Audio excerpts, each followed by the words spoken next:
Next one, Richmond Hill Sumner proposed 40k speed zone, item 17. Do I have a mover for this one?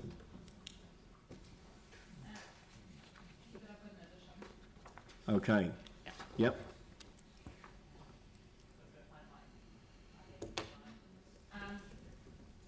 There were many comments through the consultation process about the pedestrian safety concerns, and while you can see through the process that staff have commented on the potential for a track and it not being funded and things currently that goes through a sort of a small reserve site, what I'd like is for staff to be able to consider other pedestrian safety enhancements and report back to the board. I've got it.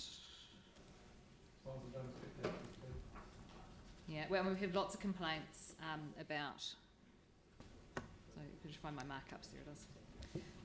That staff investigate the pedestrian safety concerns on Richmond Hill Road outlined in the submissions and report to the board with potential solutions by the end of 2018. Do you want me to email that through? I could email it through if you like.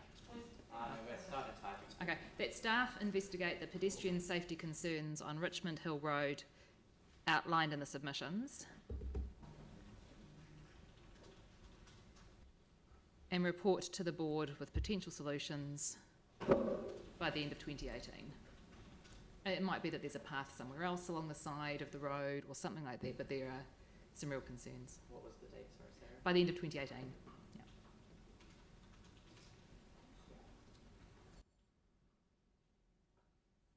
It may not So be a full-scale footpath, it may be something different. Yeah. So it would just consider the pedestrian safety concerns, wasn't it? Investigate the pedestrian safety concerns. Yeah, investigate. Thank you. Just check the status. Okay. The pedestrian safety concerns.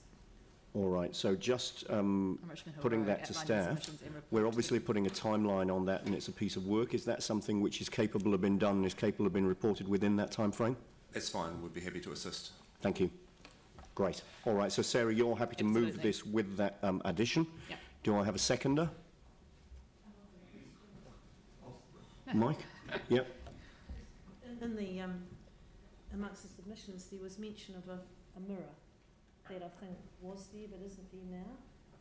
And is that correct? It's being removed or there are mirrors in some places, and they were requesting one for the other area too. Right, and staff have commented that it's not something that we do anymore. But would this be an exceptional circumstance?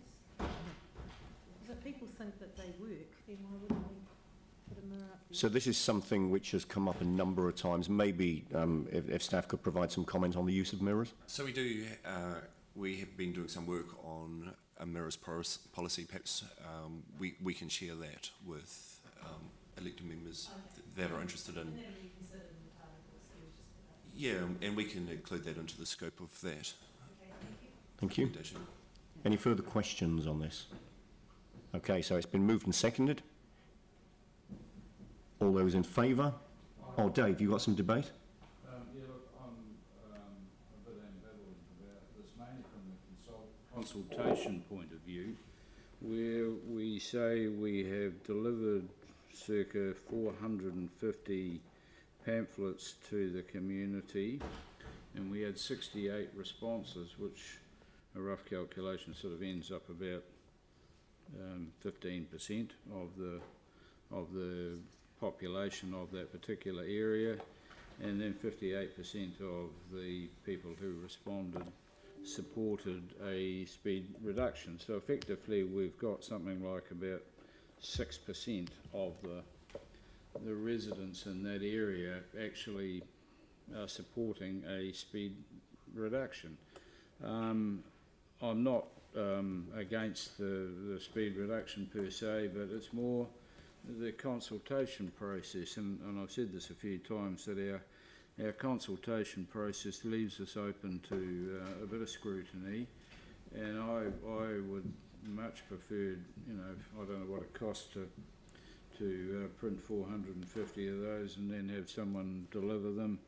But for me, I think, you know, I don't think we're actually, in many instances, getting an accurate representation of how communities of interest actually feel on things. And And I think, if anything, it would be far better to have had employed a couple of people and had them go door to door with the questions that were asked very simply in the document, and get a better perception of these things. And it's just not this particular one, but other consultation processes that we get involved in around the city, and I don't think we're actually getting an accurate representation of how these communities are feeling. So I'm not actually per se going to oppose this, but I'm really just making the point that I feel that our consultation does not accurately reflect how some of our communities may in fact feel. Sarah. Just very briefly in response. While I agree that a lot of the time our consultation processes aren't as user-friendly or as engaging as they could be, actually the return on this is quite high for a speed limit change, and to get that many responses from a community is quite impressive. However, with these types of proposals, when we say that we're proposing to change something to make it safer, actually for the most part, if people are happy with it, they don't bother submitting. Whereas it tends to be that if they're opposed to a proposal, they are more likely to submit. So I think that shows a quite an overwhelming support for this proposal itself. And you can see from the comments that people have made that people are engaged and concerned about safety issues on the hill generally anyway. Yeah, that'll do. Thank you. Mike, did I see you indicating you wanted to say something? All right, great. So I'll put the motion. All those in favour say aye. Aye. Against? That's carried.